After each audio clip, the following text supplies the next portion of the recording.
want to tell you about the significant change that's happening in pharma marketing. So gone are the days now where you could carry the bag and knock on the door of your local doctor, and your pharma rep just can't get in the door anymore. And this is significantly because of a degree of mistrust with pharma and change around influence and transparency. But a lot of this also has to do with the way that we behave on social media, the digital behaviours of patients, but also digital behaviour of physicians. So you've done it like I've done it. You have a symptom, you Google it before you go to the doctor. So on average, we're Googling about 70,000 times a day around healthcare searches.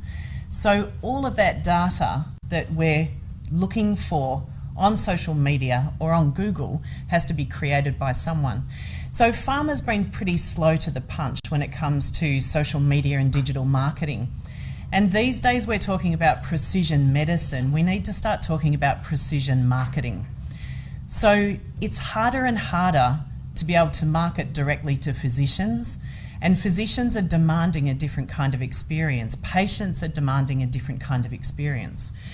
Every day when we Google something or we share an insight into our health to social media, we leave behind these small digital crumbs about health.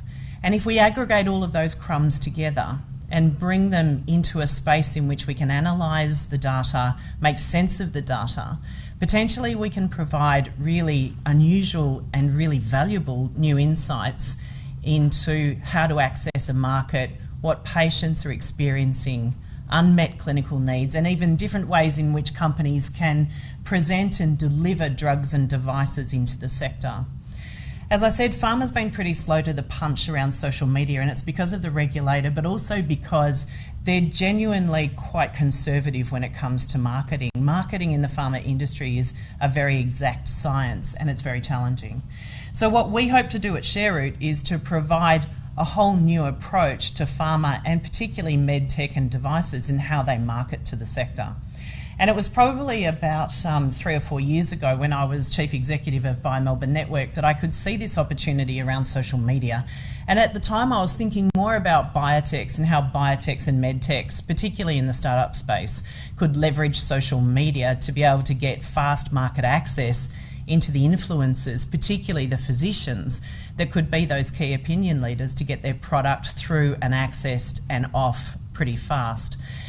But now I see a much, much bigger opportunity, and it's because joining up with ShareRoot, I wanted to access their media consent platform because I could see this platform as being really transformative in the way that we could predict clinical trials, recruit to clinical trials, but aggregate data that comes from wearables and social media into a clinical trial or research platform.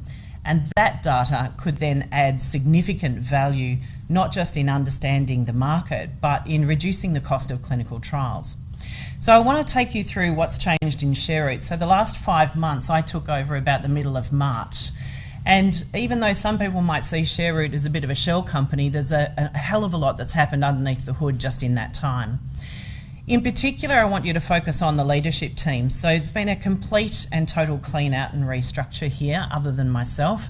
And with Julian Chick as the chairman and myself with a background in biopharma and medtech, and also Damon Rashid and Murat Bazarov, who have a background in digital, AI and data. And it's that combination that I think is going to work really well for our company. Through Damon, we've been able to access a lot of AI technologies that have been now brought into play with, we've had two beta clients that we've used these new technologies on.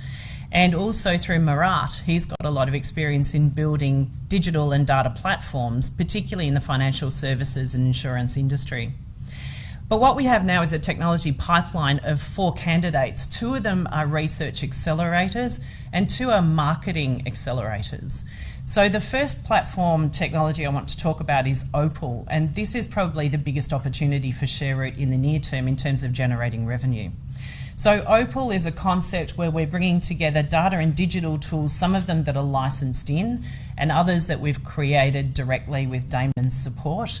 And it's leveraging artificial intelligence to be able to take data from social media about the way physicians behave and what they believe to provide really sharp insights into how this particular company, this beta client that we've been working with, how they've been able to really change the delivery of their product, so the actual device they've changed based on the insights we've given them, and also their market access strategy to understand that they need to be working with pharmacists rather than physicians to be able to get an early adoption of their product.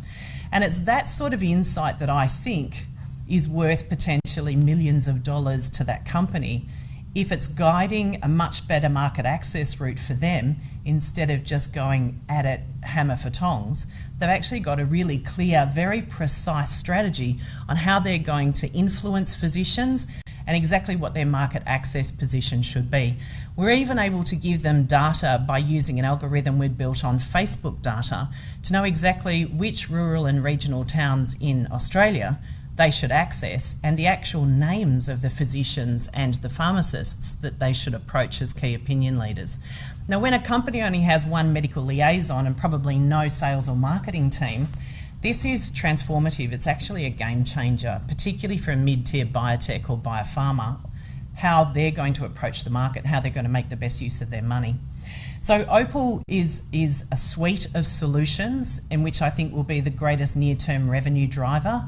We've already got a number of big pharma interested in us. As you might see in our client list, we have CSL. CSL is interested, and we've also done work in the past with Johnson & Johnson and a bit with Securus as well. Opal also drives into what the social science is. So this is the business that I started about 5 years ago, that I sold this business successfully up into ShareRoot. And what we do is we create high-value content, particularly for the biopharma industry and the medtech industry. So we have science writers, we have animators, we have video producers, we have podcasters, we have all of the social media technologies and capabilities to create good quality content. But what Opal does is it gives an insight into exactly what content should be developed. So it's best use of available resources and budget to have the biggest bang for buck in that space. So Opal and the social science is a bit of a circular revenue opportunity here, that Opal will provide insight, social science creates content, then the content creates more detail for Opal to analyse over time. We're also developing a product called Widget, or the Widget, because we haven't got a name for it yet, so it's a bit of a generic name. But this has come about as an e-commerce accelerator. So we've got 2 clients that are trialling it at the moment, but this is turning the influencer marketing space on its head. So what we have right now is companies pay an influencer to put something on their Instagram account, and they hope like hell that sales will come from it. Widget's different. Widget is a direct sales aggregator. So it puts a widget or a little pixel onto the website, particularly of somebody who's in an OTC pharma space, and you can then give the influencer a percentage of every sale that's been achieved if they click through that influencer's Instagram post or Facebook post. So it's changing the business model of influencers in this space, and that's a really good thing. Ranked is a new research platform that we're developing, and this is in collaboration with a terrific young woman, Dr. Sarah McLeod. And this is helping academics and physicians keep in touch with new information. This is directly responding to how hard it is to get a sales rep through the door of a doctor's surgery. So where do doctors go to keep up to date with new products that are being released, TGA recommendations, changes in clinical guidelines, papers being published? And it's a great space for academics. So our target market here will be probably universities and research institutes, government, and certainly we'll see doctors, physicians pay for access into that. Media consent is the big legacy platform at the bottom of the list that you've probably got in front of you, but media consent creates and could potentially open up a massive opportunity in a number of ways, and not just in healthcare. So this is the idea that now we're valuing the data that we create on apps, we're valuing the data from social media. How do we leverage that data? How do we create a business model in which there's a two-sided financial market here, but doing it with consent and in a compliant way? But I believe media consent medical could be used to accelerate clinical trials, predict clinical trials, reduce the cost of trials, open up observational studies, and aggregate data, real-world data and real-world evidence from multiple spaces. You'll see in the presentation that I've got a slide that actually talks about FDA's changing framework around real-world data and real-world evidence. This is pivotal to media consent medical. So when you look at that, that only happened in December last year. I heard about it in October last year. And this is where Big Pharma are putting a lot of money right now. So we're seeing significant multi-million-dollar investments from all of Big Pharma. And right now we're seeing companies like Johnson & Johnson, Pfizer, Amgen, some of the mid-sized biotechs and biopharmas in here, putting in a massive amount of investment into getting first right or first sort of footprint in this space.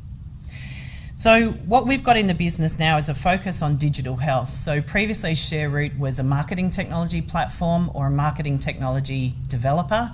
Now we've focused and narrowed that down into digital health to leverage the leadership position that the social science has with our client group that we already have, and also maintaining 2 staff members in Denver in the US, so as when we're ready to pick up into biopharma in the US.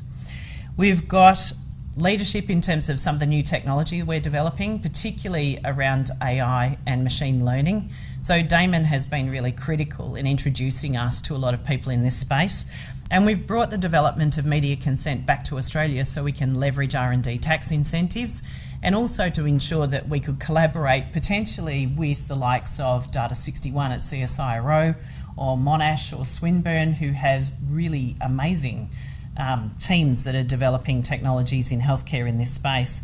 And if we do collaborate and we do the research here in Australia and spend a bit more money, then we get access to more R&D tax incentives, of course. We're concentrating our revenue, our investment in revenue generating client solutions in the near term. There's no hiding it, we're pretty cash crunched at the moment.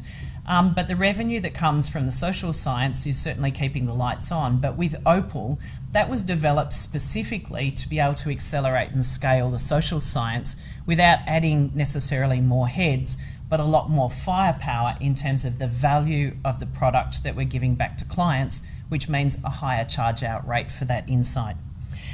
We're leveraging off the position that we are in the market and looking to not necessarily expand the social science as such, but over time, if we can raise this amount of money and finish the production of some of these platforms, then we're certainly going to see a greater revenue generation opportunity. And the social science in our position is going to be critical in being able to pick up and sell in these technologies and solutions into our existing client base, but also expand it from there.